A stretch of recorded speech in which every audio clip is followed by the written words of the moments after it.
Hello everyone, welcome to your favorite Gandhi Digital e-learning YouTube channel.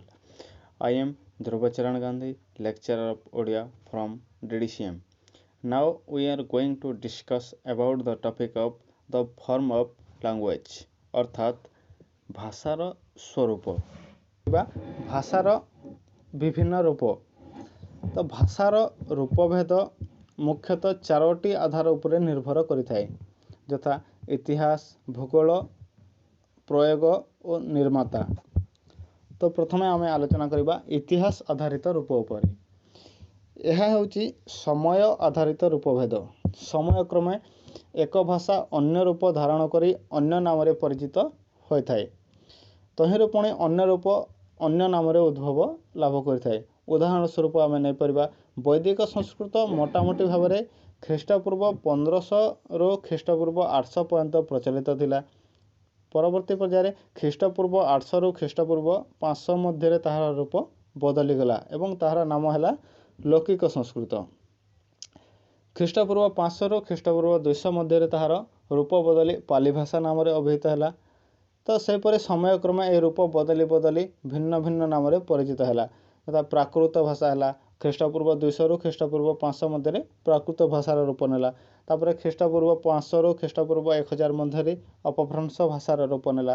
तापर ख्रीष्टपूर्व 1000 परवर्ती समय ताहा आधुनिक भारतीय आर्य भाषा भाव में से स्वीकृति लाभ कला। तापर आम आलोचना करबा 2 नंबर रे भूगोल आधारित रूप भाषार भूगोल आधारित रूप। तो भौगोलिक कारण जो भाषार रूप परिवर्तन मध्य होता है। विभिन्न रूप विभिन्न नाम रे नामित होता है यथा प्राकृत भाषार विभिन्न रूप रहा महाराष्ट्री सौरसेनी मागधी पैसाची अर्धमागधी। तो आधुनिक भारतीय आर्य भाषार विभिन्न रूप मध्य रही यथा ओडिया बंगला आसामी पंजाबी गुजराती मराठी। तो भौगोलिक कारण तार स्थान को देखिक तार नामकरण मध्य होता है। तापर आम आलोचना करबा तृतीय पर्याय प्रयोग आधारित रूप। कर्तार स्तर जाति धर्म स्थान गोष्ठी आदि भित्तिरे भाषार विभिन्न रूप लक्ष्य करा जाए। प्रयोग आधार को तीनोटी मुख्य उप आधार रे विभक्त करा जाय पारे यथा प्रयोगर क्षेत्र साधुत्व और प्रचलन। यही सब आधार को भित्ति करी भाषार विविध रूप गढ़ी उठी थाए। तो आम से उदाहरण स्वरूप नहीं पारिबा साहित्यिक भाषा व लौकिक भाषा व्यावसायिक भाषा प्रमाणिक भाषा जावनिक भाषा ख्रीष्टियान भाषा ग्राम्य भाषा शहरी भाषा। तो ये सब को आम भाषा गुड़िकर उदाहरण स्वरूप नहीं पारिबा। तापर आम चतुर्थ पर्याय आलोचना करबा भाषार निर्माता आधारित रूप। तो निर्मातार संख्या एवं स्तर भेदरे मध्य भाषार रूपभेद लक्ष्य करा जाय थाए। जदि समाज भाषार निर्माता हुए तेबे यह परंपरा क्रमे प्रचलित होता है। यार क्षेत्र मध्य विस्तृत होता है। तापरे परवर्ती पर्याय आलोचना करबा आमे भाषार श्रेणी विभाग। तो भाषार विभिन्न स्तर एवं उद्देश्य अनुଯାयी यार विभिन्न प्रकार श्रेणी विभाग करा जायछि। भाषा को साधारणतः 9टी श्रेणी विभाग करा जायथिबार दृष्टिगोचर होता है। मूल भाषा प्रामाणिक मानक प्रमाणिक भाषा राष्ट्र भाषा राजभाषा उपभाषा। तापरे आमे देखि आलोचना करि परिबा विशिष्ट बा वैषयिक भाषा एवं तकनीकी भाषा। तापरे अपभाषा एवं संकर भाषा बा मिश्रित भाषा। शेषरे कृत्रिम भाषा। तो प्रथमे आमे आलोचना करिबा मूल भाषा। मूल भाषा क्या कहुए जो बृहत भाषार बहु शाखा भाषार सृष्टि होता है ताहाको साधारणतः आम मूल भाषा बोली कही। यही रूप इतिहास आधारित होता है। उदाहरण स्वरूप यूरोपीय इंडो यूरोपियन भाषा को ग्रहण करा जाय पारे। भाषार पारिवारिक वर्गीकरण बेले एपरी भाषा को एक भाषा परिवार मूल भाषा रूपे विचार करा जाय थाए। मूल स्थान रे किछि काल रहिबा परे जनसंख्या वृद्धि हेतु यही भाषाभाषी मानक मध्यरु केते जन मूल स्थान रे रहि जांती और अन्य माने विभिन्न दिगरु खाद्य बासस्थान संस्थान लक्ष्य रे विक्षिप्त हो जाती। नूतन उपनिवेशर नूतन भौगोलिक वातावरण जीवन यापन रे बहु परिवर्तन आनी थाए और शरीर उपरे मध्य यार प्रभाव विस्तार करिथाए। फलरे मूल भाषा रे बहु परिवर्तन देखा दिए। यही परिवर्तित भाषा पुणी भाषाभाषी मानकर स्थानांतर जोगु बहु शाखा प्रशाखा रे विभक्त होई परिवर्तित रूप धारण करिथाए। एभली भावरे यूरोपीय मूल भाषा तीनोटी मुख्य शाखा ग्रीक, भारतीय एवं ईरानीय, आर्य और लाटिन रे विभक्त हो जाइछि। तो भारतीय ईरानीय आर्य शाखारो भारतीय आर्य उपशाखा और यही उपशाखार संस्कृत, पाली, प्राकृत, अपभ्रंश आदि क्षुद्र प्रशाखा मान उद्भव घटी। तापर आम आलोचना करबा 2 नंबर रे प्रमाणिक भाषा बा स्टैंडर्ड लैंग्वेज। तो यही भाषार एक आदर्श रूप थाए। आंचलिक भाषा बा उपभाषा ठारू यह व्याकरण क्षेत्र में किसी पृथक हेले हैं सर्वांचल ग्राह्य प्रादेशिक भाषा भाव में यह गृहीत होता है। तो प्रशासन, शिक्षा और साहित्य सृष्टि क्षेत्र में यार प्रयोग होता है। व्याकरण दृष्टि यही भाषा शुद्ध बोली विचार्य होता है कारण यह भित्तिक व्याकरण लिखा जाए। यार मौखिक एवं लिखित दुईटी रूप थाए। मौखिक रूप से क्षुद्र सरल एवं सुबोध्य वाक्यर प्रयोग होता है एवं लिखित रूप से बड़ जटिल आलंकारिक और स्थल विशेषर क्लिष्ट वाक्यर प्रयोग होता है।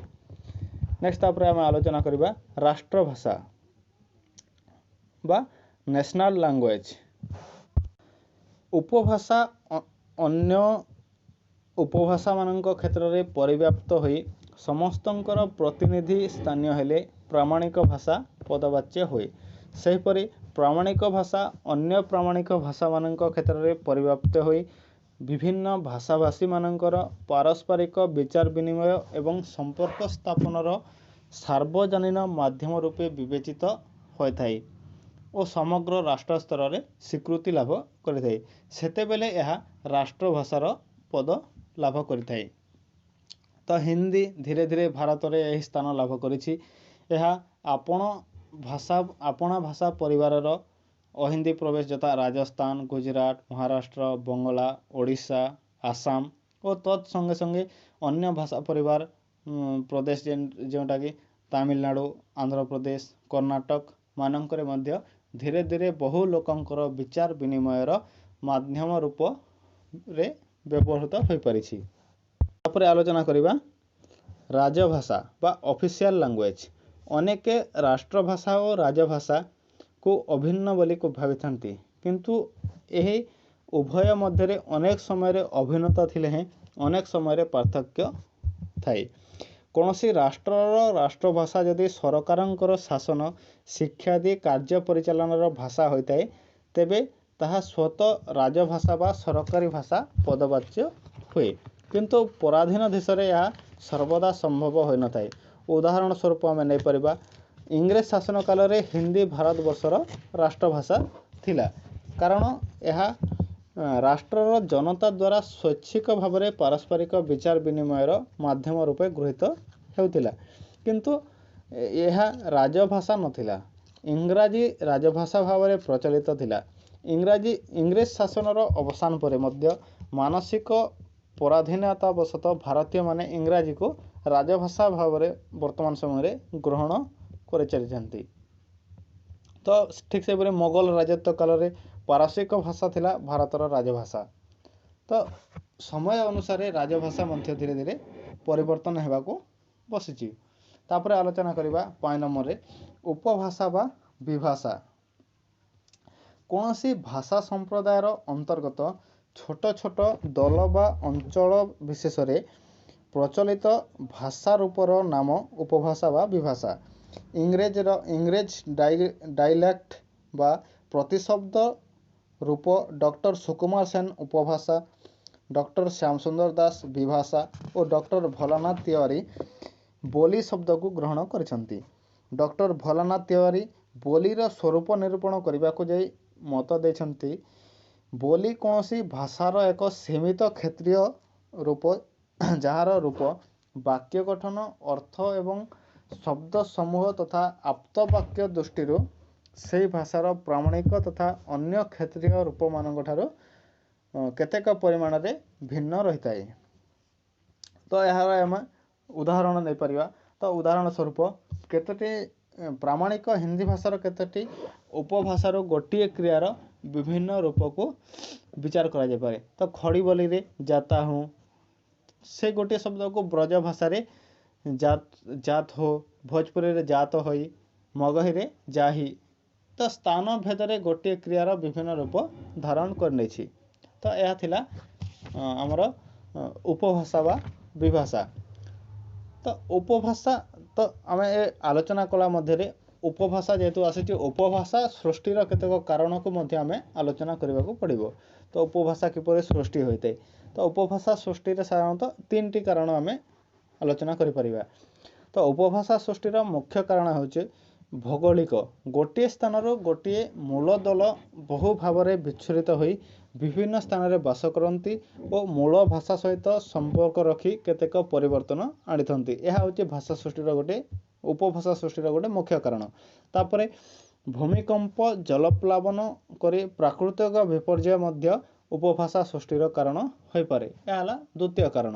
ତାପରେ ତୃତୀୟ କାରଣ ହେଉଛି ରାଜନୈତିକ ବା ଅର୍ଥନୈତିକ କାରଣରୁ ଅନେକ ବ୍ୟକ୍ତି ନିଜ ଭାଷା ଛାଡ଼ି ଅନ୍ୟ ସ୍ଥାନରେ ଅନ୍ୟ ଭାଷା କହନ୍ତି, କିନ୍ତୁ ନୂତନ ଭାଷାରେ ନିଜ ଭାଷାର ପ୍ରଭୃତ ପ୍ରଭାବ ପକାଇ ଏହାର ନୂଆ ରୂପରେ ବିକଶିତ କରିପାରନ୍ତି।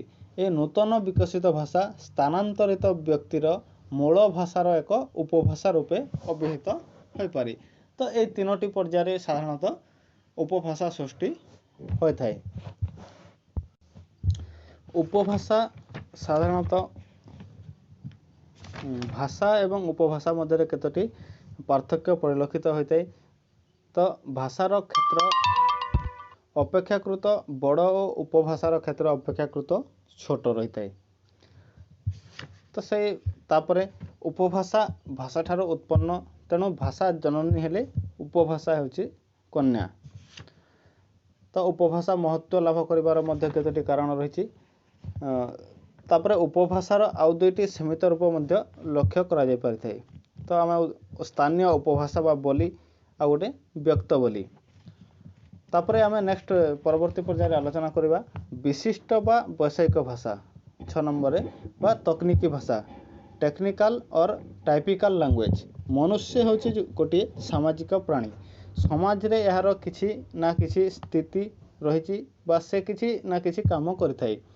ତାହାର ଏହି ସ୍ଥିତି, କାର୍ଯ୍ୟ ବା ବ୍ୟବସାୟାଦି ଭାଷାରେ କେତେକ ସ୍ୱାତନ୍ତ୍ର୍ୟ ବା ବୈଚିତ୍ର୍ୟ ସମ୍ପାଦନ କରେ। ଫଳରେ ଏକ ନିର୍ଦ୍ଦିଷ୍ଟ ସମାଜରେ ଏକ ନିର୍ଦ୍ଦିଷ୍ଟ ଭାଷାରେ କେତେକ ବୈଚିତ୍ର୍ୟ ପରିଲକ୍ଷିତ ହୋଇଥାଏ। ବ୍ୟବସାୟ ବା ଚାକିରି ଦୃଷ୍ଟିରୁ ସମାଜରେ କୃଷକ, କମାର, କୁମ୍ଭାର, ବଢ଼େଇ, ତନ୍ତୀ, ସୁନାରୀ, ଦର୍ଜି, ଶିକାରୀ, ଡାକ୍ତର, ଅଧ୍ୟାପକ କିମ୍ବା ଓକିଲ ପ୍ରଭୃତି ଯେକୌଣସି ବର୍ଗର ବ୍ୟକ୍ତିମାନଙ୍କଠାରୁ ସେମାନଙ୍କର ଭାଷା ଶୁଣି ଅନୁମାନ କରିହେବ କିଏ କେଉଁ ଶ୍ରେଣୀର ବ୍ୟକ୍ତି। ତ ବିଶିଷ୍ଟ ବା ବୈଷୟିକ ଭାଷା ବା ତକନିକି ଭାଷାର ଏହାର ଗୋଟିଏ ଲକ୍ଷଣ ଦେଖାଯାଇଥାଏ।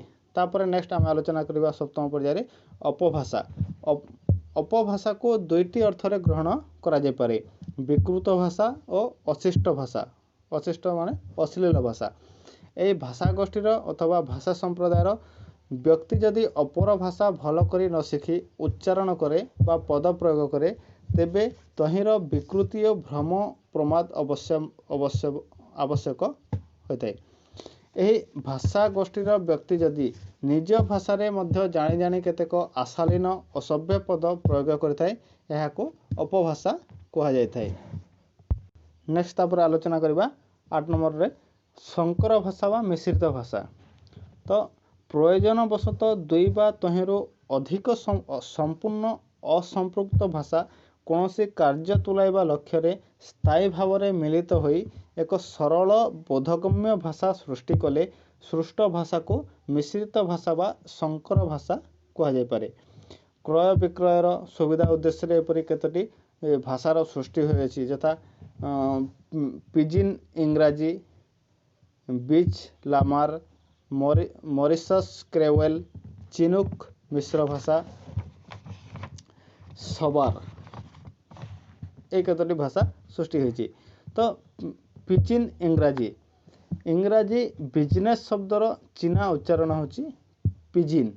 ଏହି ଭାଷାର ଇଂରାଜୀ ଶବ୍ଦର ପରିମାଣ ବେଶୀ ଏବଂ ଚୀନା ଶବ୍ଦର ପରିମାଣ ଅଳ୍ପ।